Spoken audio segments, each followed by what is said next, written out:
we have ended with the principle of constructive forming equivalence. But what is it?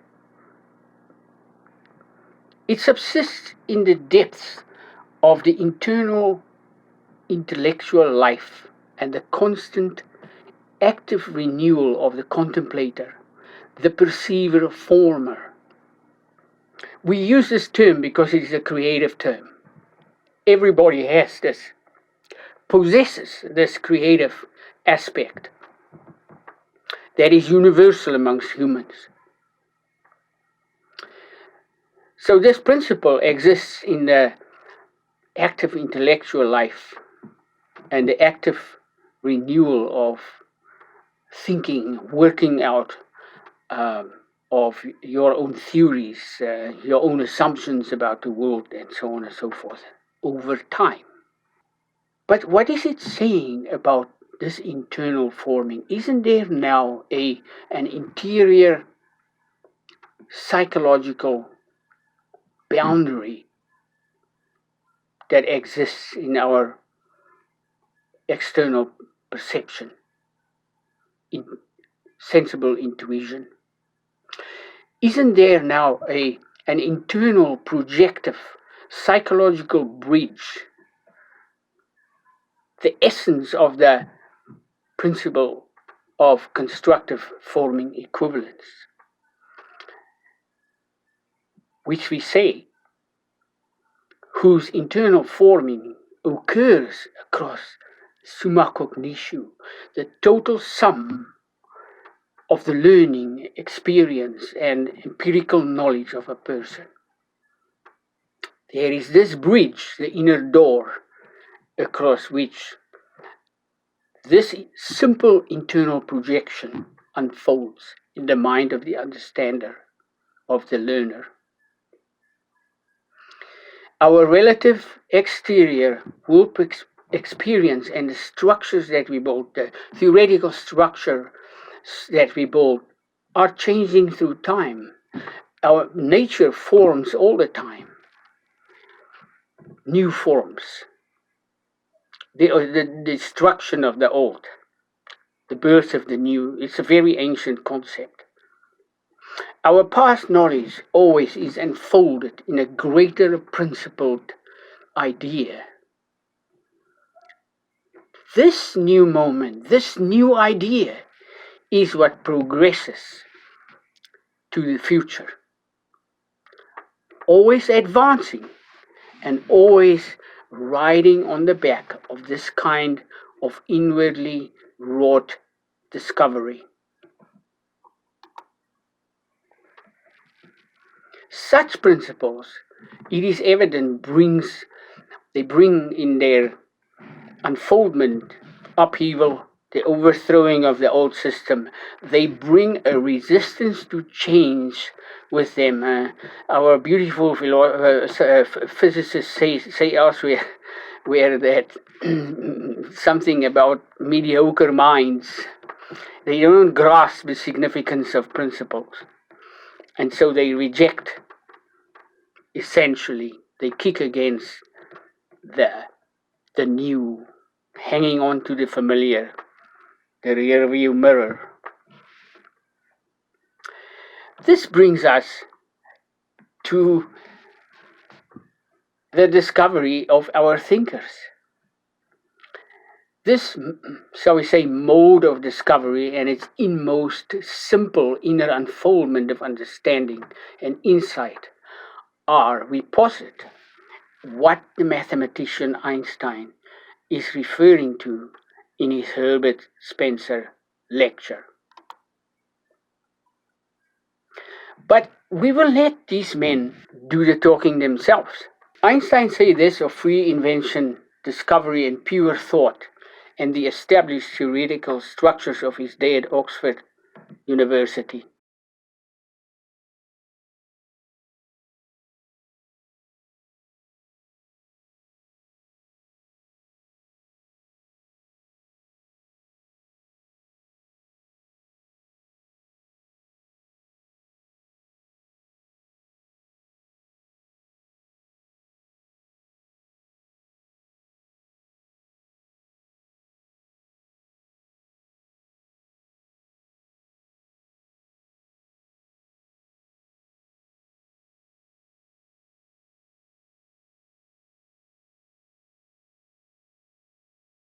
He says in the last remark that the creative principle resides in mathematics.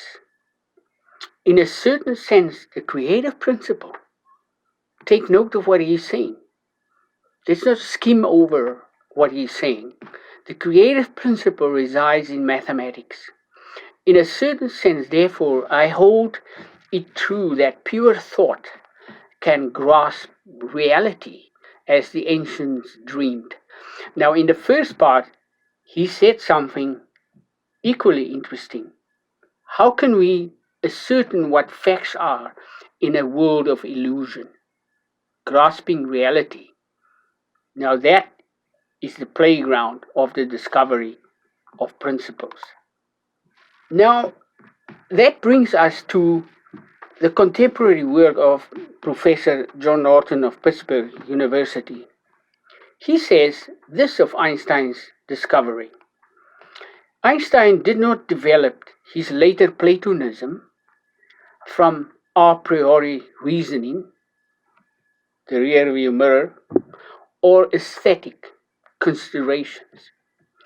He learned the canon, we might say the mantra, of mathematical simplicity from his own experience in the discovery of theories, most importantly, his discovery of general relativity. In his study course, Professor Norton says, which he calls Einstein for everyone, he says this about Einstein's lecture. He says, the idea that physical theories must be arrived at by free invention is a distinctive and striking claim by Einstein.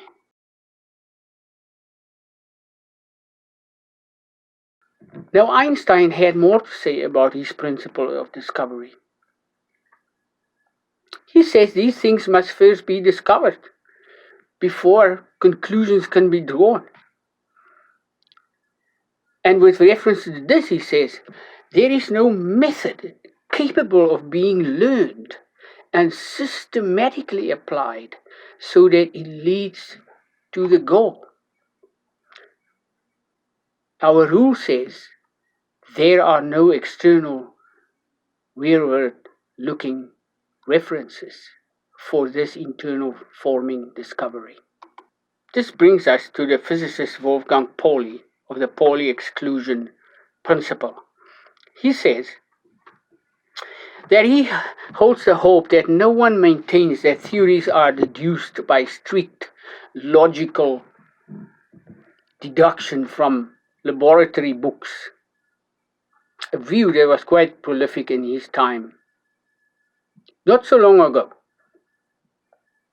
theories, says he, are established through an understanding inspired by empirical material, an understanding which is best construed following Plato as an emerging correspondence of internal images and external objects and their behavior. The possibility of understanding demonstrates again the presence of typical dispositions regulating both inner and outer conditions of human beings. The principle of constructive forming equivalence, say we. But this is no new idea, for the fast-moving opinion would say that these discoveries are a consequence of the evolutionary principle. Well, not really.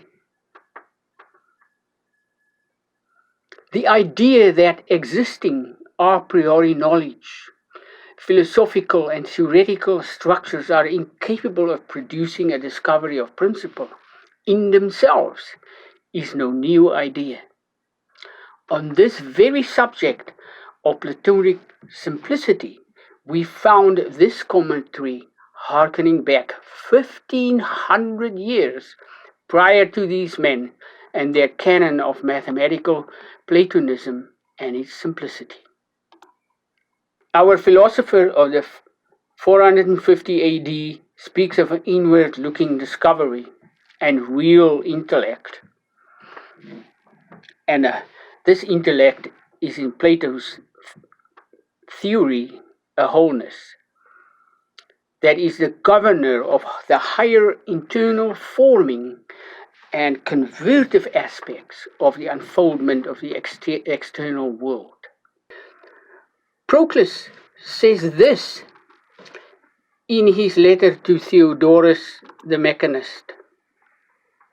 There still remains for you to understand a fourth mode of our knowledge, which is more simple than the preceding, because it does not employ methods or analysis or compositions or definitions or demonstrations.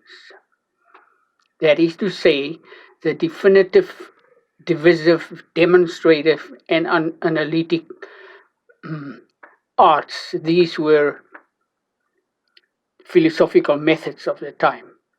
But those who are able to energize, that is, to actively engage their understanding internally over time, according to it, celebrate it as contemplating beings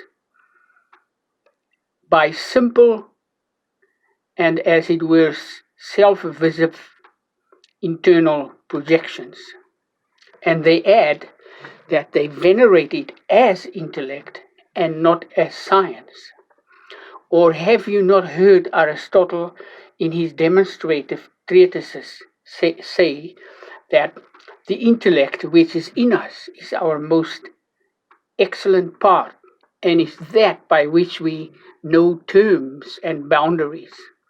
And Plato in the Timaeus asserts that intellect and science are the knowledges of the soul about beings. Does he not now separate this internally formed, simple principle discovery of the simple principles very distinctly from the external, sensible, investigating philosophical and mathematical methods of his day? This separation of internal and external worlds, dispositions, was well understood in late antiquity and before. May we say that this internal and external world,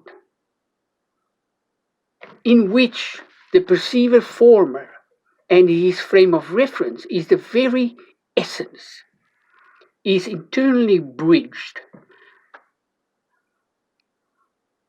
by the long-range engagement of intellect and understanding.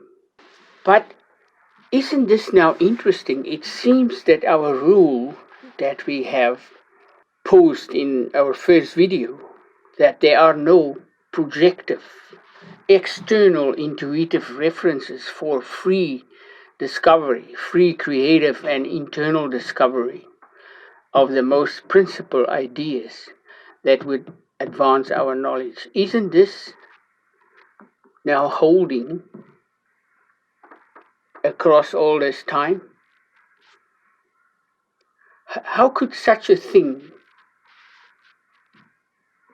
be falling in disrepute, in disuse, if I might say?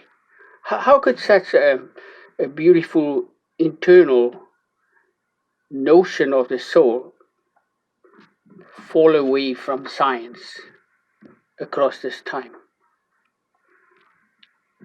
External references are sensible intuitions, flawlessly formed auto-projections, the essence of the unity of the perceiver former, because that is a creative part of the whole complex unity of every human being. This easy, flawless, coherent, flowing, cognitive capacity. There are many words, I guess, that one can use to describe this. Is no good when unbridled for this kind of discovery. A little investment and discipline is necessary. Our world perspective is a self-formed, self-referenced view. This is a limitation and an obstacle, a boundary to inward discovery that must be overcome. In our third video, we will examine the implications of what these three men have said, and we will see if we can discover more wonderful things in our third video. Until then, be safe and be kind to others.